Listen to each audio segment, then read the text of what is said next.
They disrespected you, right to your face, and you felt it. That burn in your chest, that tightness in your jaw. You wanted to explode. You wanted to destroy them with words. Maybe worse. But you didn't, or maybe you did. And now you're replaying it, over and over, wondering if you're weak, wondering if silence made you a target, wondering if anger made you a fool. Here's the truth nobody tells you. Disrespect is a test, not of your strength, not of your status. It's a test of your control. And most people fail it. They react, they defend, they justify. They scream or they shrink. Both responses are slavery.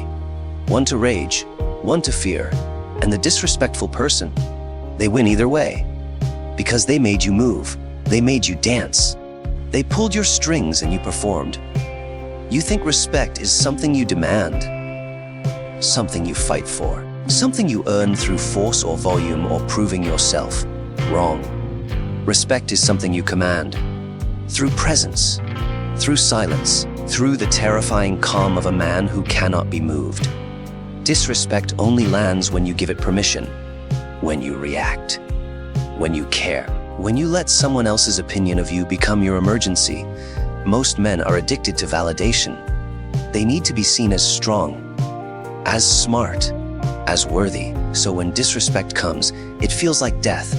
It feels like erasure, and they scramble to rebuild the image. They argue, they prove, they perform. But this is the trap.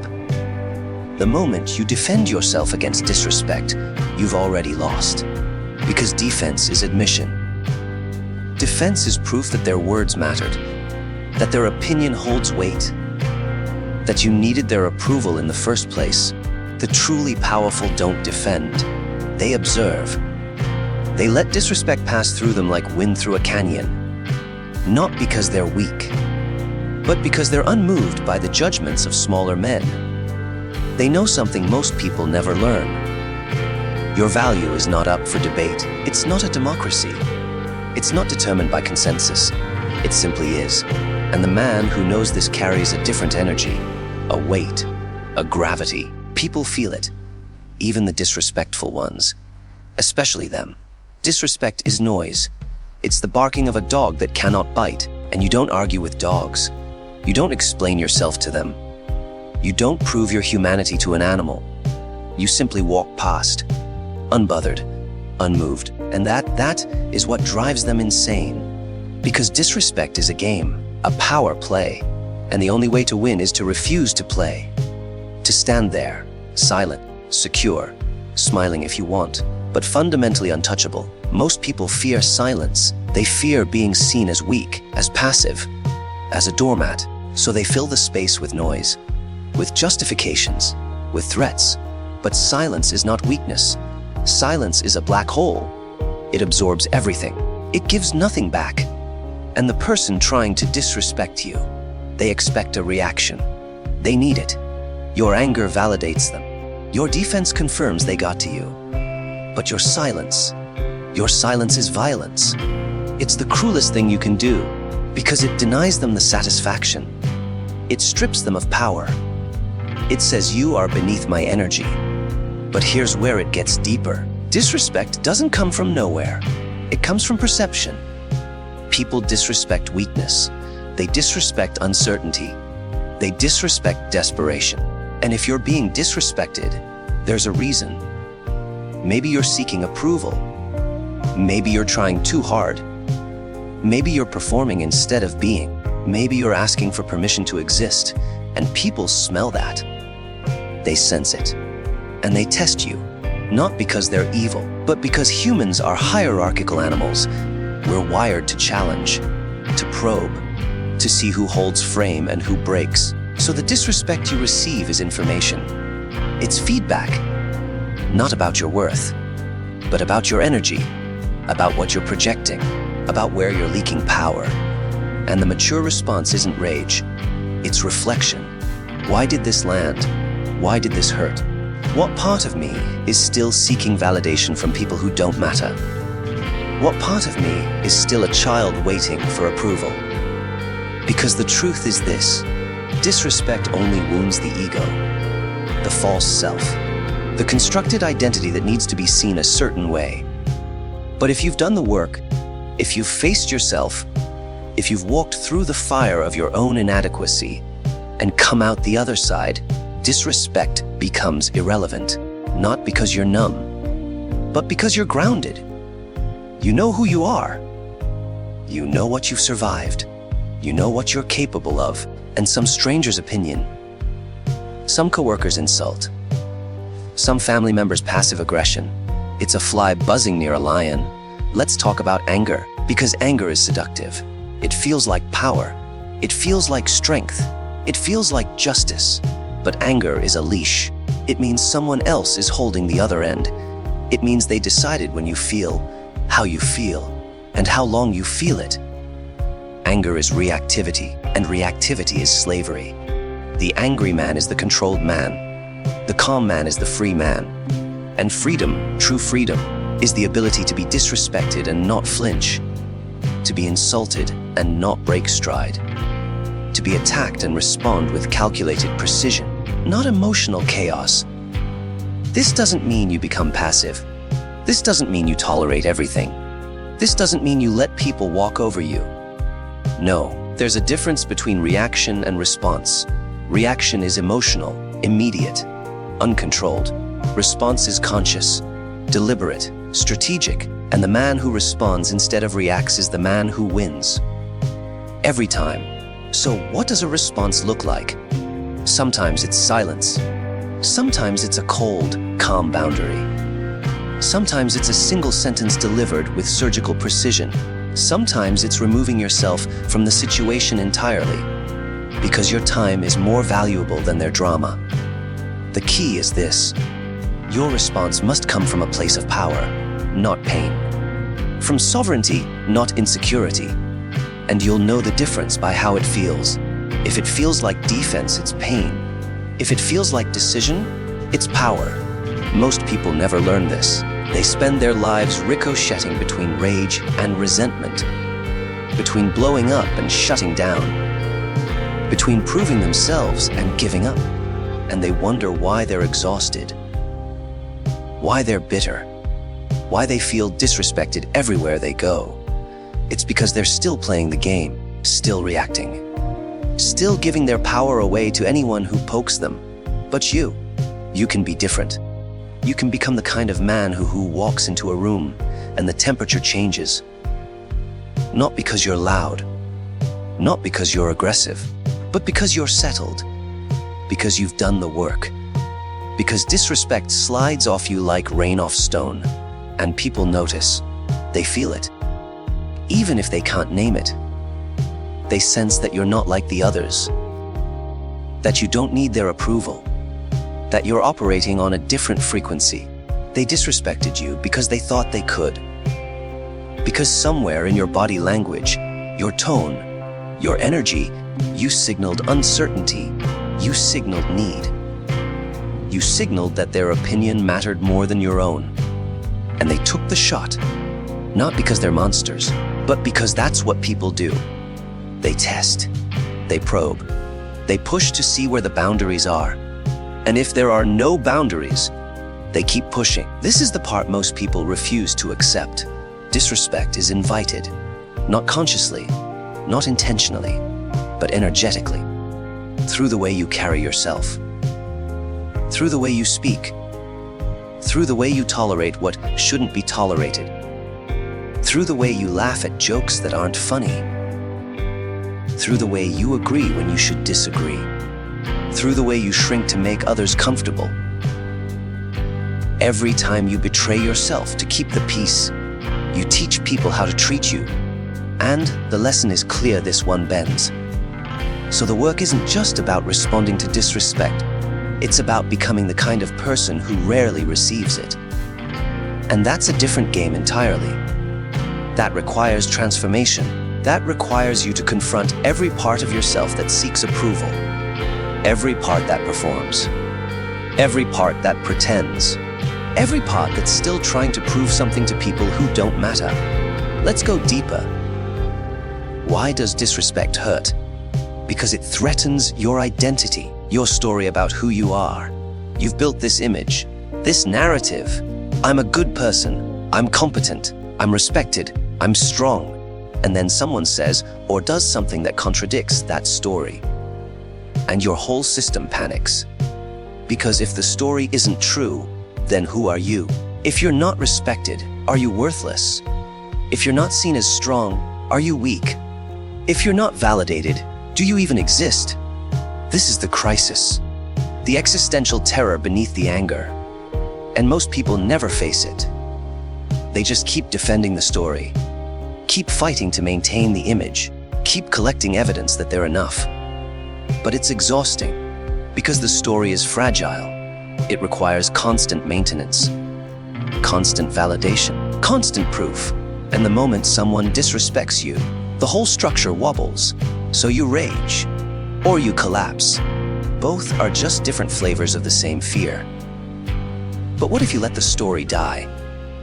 What if you stopped trying to be seen a certain way? What if you embraced the truth that you're flawed, limited, broken in places, still learning, still failing, still human? What if you stopped performing and just existed, not as an image, but as a presence, raw, unfiltered, unapologetic? This is terrifying, because it means giving up control. It means accepting that some people will disrespect you no matter what you do. And that's okay, because their disrespect says everything about them and nothing about you. Here's what nobody tells you about respect. It's not something you get. It's something you give yourself first. Self-respect is the foundation. And once you have it, truly have it, external disrespect becomes irrelevant. Not because you don't notice it, but because it doesn't shake you. You're anchored in something deeper. In your own integrity, your own standards, your own code. And when someone violates that code, you don't explode, you don't explain, you simply remove yourself or remove them, calmly, quietly, permanently if necessary. This is power. Real power, not the loud kind. Not the showy kind, but the quiet, immovable kind.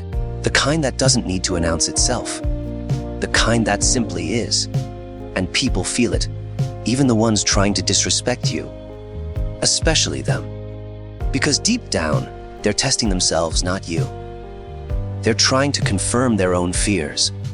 That they're powerless. That they don't matter. That they need to tear others down to feel up. And when you don't react, you deny them that confirmation. You force them to confront themselves, and that's the most devastating thing you can do. Let's talk about the psychology of the disrespectful person. They're wounded. Always. People who feel secure don't need to disrespect others. They don't need to dominate. They don't need to put people down to feel elevated. Disrespect is a symptom of inner poverty, of insecurity, of pain. And when you understand this, it changes everything. You stop taking it personally. You stop seeing it as an attack on your worth. You start seeing it for what it is, a cry for help from someone who's drowning. This doesn't mean you tolerate it. This doesn't mean you excuse it. But it does mean you don't let it infect you. You don't absorb their poison. You don't carry their pain. You observe it. You recognize it. And you respond from a place of clarity, not contamination. Maybe you set a boundary. Maybe you walk away. Maybe you address it directly with cold precision. But whatever you do it from a place of power, not from a place of wound. Most people fight disrespect with more disrespect. They match energy, they escalate, they throw insults back. And what does this create? A war, a cycle, a race to the bottom where both people lose. Because you've now become what you hate. You've stooped. You've let someone else's dysfunction dictate your behavior. You've handed them your self-control. And for what? To win an argument. To prove a point. To feel momentarily superior. The cost is too high. You sacrificed your peace for their chaos. You traded your power for their validation. The alternative is surgical. Clean. Efficient. You don't match energy. You raise it. You don't descend to their level. You stay elevated. And from that elevation, you make a decision. Is this person worth my time? Is this battle worth my energy? Is this relationship worth preserving? And if the answer is no, you disengage. Not out of fear, not out of avoidance, but out of priority, because you have better things to do, better people to invest in, better battles to fight. And if the answer is yes, if this person or situation does matter, then you address it, but not with emotion, with facts, with boundaries. You say what needs to be said once, calmly, firmly, and then you enforce it. No second chances, no negotiations, no explanations, because explanations are for people who respect you. And someone who disrespects you has already shown they don't. So you don't waste words. You demonstrate through action, through consequence, through the immovable reality of your standards. Here's the paradox. The less you care about being disrespected, the less you will be. The more you need respect, the more people will test you. The more you perform strength, the more people will try to break you. But the moment you become genuinely indifferent, the moment you stop needing external validation, the game changes. People sense it. They feel it, and most of them back off. Because there's nothing to exploit, no wound to poke, no insecurity to trigger. You're a closed system, self-contained, self-validated, self-governed. But this takes work, deep work, shadow work. You have to confront every part of yourself that's still seeking approval, every part that's still performing, every part that's still afraid of rejection, every part that's still trying to prove your father wrong, or your ex, or your bullies, or yourself. You have to excavate all of it, look at it, feel it, and then let it go, not because it wasn't real, but because it's no longer useful. Because carrying it makes you vulnerable. And vulnerability is blood in the water. This doesn't mean you become cold. This doesn't mean you become heartless. It means you become selective. You protect your energy. You guard your peace. You invest in people who invest in you and everyone else. They get the version of you that's polite, professional, and utterly unreachable. Not because you're arrogant, but because you're awake. You've seen the game. You've played it, and you've decided to stop playing. The transformation begins when you realize disrespect is a gift, not a pleasant one, not a welcome one, but a gift nonetheless, because it shows you exactly where you're still weak, where you're still seeking, where you're still performing, where you're still pretending. And if you're brave enough to look at it, really look at it, you can use it. You can transmute it.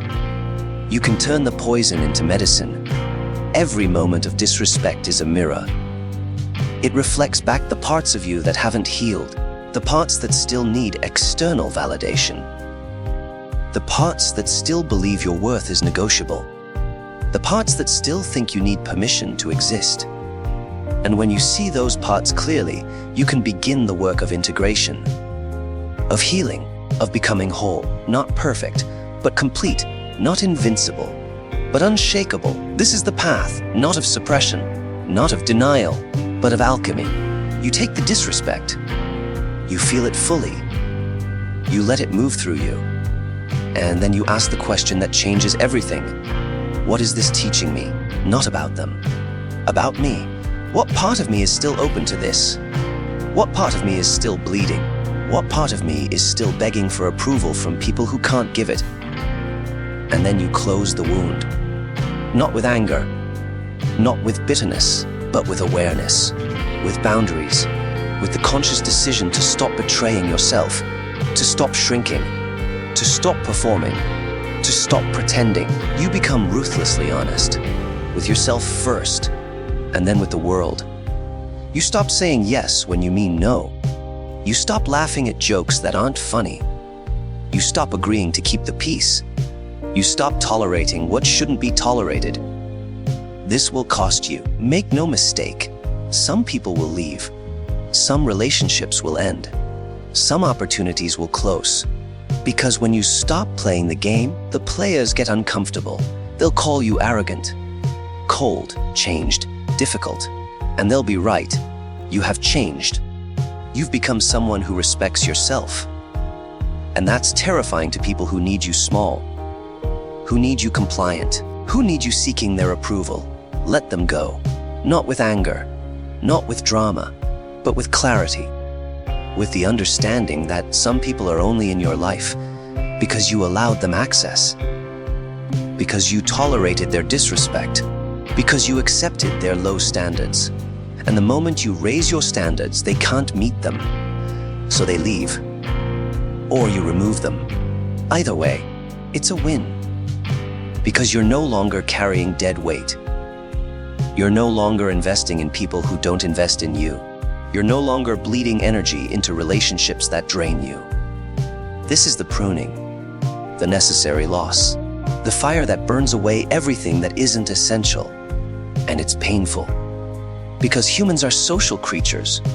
We're wired for connection, for belonging, for acceptance. And choosing yourself over the group feels like death.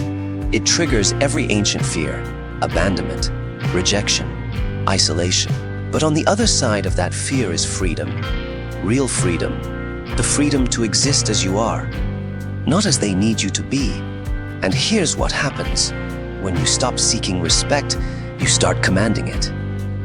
When you stop defending yourself, you become unassailable. When you stop reacting, you become powerful. Not loud power, not aggressive power, but the kind of power that doesn't need to announce itself. The kind that walks into a room and shifts the atmosphere. The kind that speaks once and people listen. The kind that says no without explanation and people accept it. This is mastery.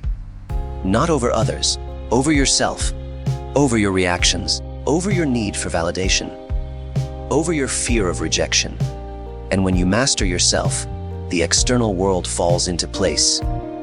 Not because you control it, but because you're no longer controlled by it. You're no longer a puppet dancing on the strings of other people's opinions. You're the puppeteer. You're the author.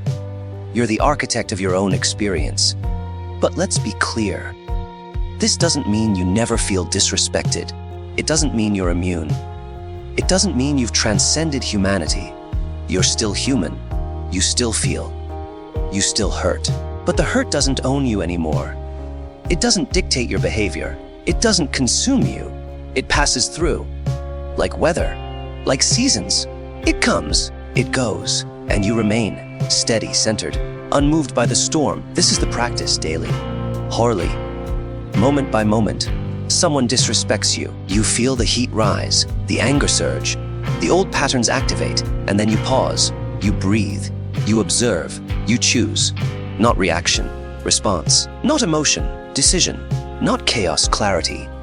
And with each choice, you build the muscle, the discipline, the sovereignty, until it becomes natural, until it becomes who you are.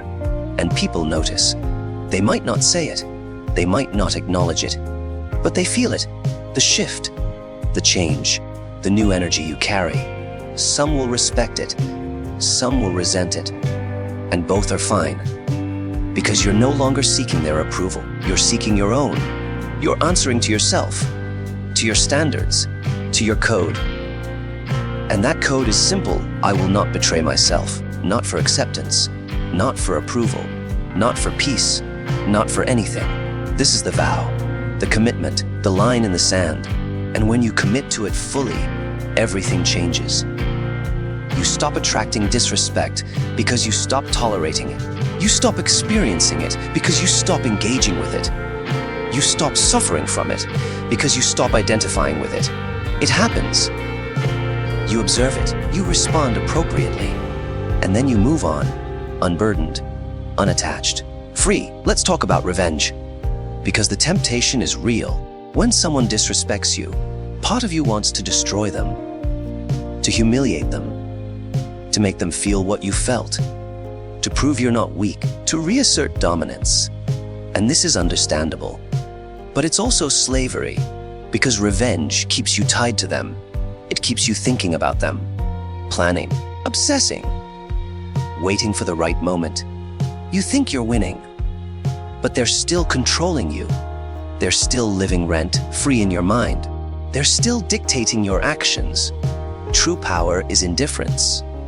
It's moving on so completely that they cease to exist in your reality, not because you're pretending, but because you genuinely don't care. You've processed it. You've learned from it. You've grown, and now they're irrelevant. This is the ultimate victory. Not destroying them, but outgrowing them. Not proving them wrong, but becoming so undeniable that their opinion becomes laughable. And here's the beautiful irony. When you stop caring about disrespect, when you stop reacting, when you become truly sovereign, that's when people start respecting you. Not everyone. Some people will hate you more, but the right people, the quality people, the ones who matter, they'll see it, they'll feel it, they'll recognize a fellow sovereign, and they'll treat you accordingly. Not because you demanded it, but because you embodied it. This is the final lesson. Respect is not taken. It's not demanded. It's not fought for. It's embodied. It's lived. It's demonstrated through every decision, every boundary, every moment of self-control, every time you choose yourself over approval, every time you walk away from what doesn't serve you, every time you refuse to engage with chaos. You're building it, brick by brick, day by day, until it becomes so solid that nothing can shake it. And when you reach that place, when you become truly unshakable, disrespect becomes irrelevant, not because it doesn't happen, but because it doesn't land. It bounces off. It evaporates. It dies in the space between their mouth and your ears. Because you're not home anymore. You're not available for that energy. You're operating on a different frequency, a higher one, and you can't be pulled down unless you choose to descend. So choose. Every moment, every day, choose sovereignty over slavery. Choose response over reaction. Choose clarity over chaos. Choose yourself over their opinion. Choose peace over proving. Choose growth over grudges. Choose freedom over validation. And watch what happens. Watch how your life transforms. Watch how people treat you differently. Watch how opportunities appear. Watch how you become magnetic to quality and repellent to toxicity. This is the power they never told you about. Not the power to control others, but the power to control yourself. Not the power to be loved by everyone, but the power to be untouched by those who don't matter. Not the power to never be disrespected, but the power to be unmoved when you are. You don't need their respect. You never did. You need your own. And once you have it truly, deeply, unshakably have it, nothing else matters. The disrespect comes, and it means nothing. Because you know who you are. You know what you've survived. You know what you're capable of. And some stranger's opinion, some fool's insult, some wounded person's projection, it's dust in the wind. You are the mountain. Let them rage at your base. You remain unmoved.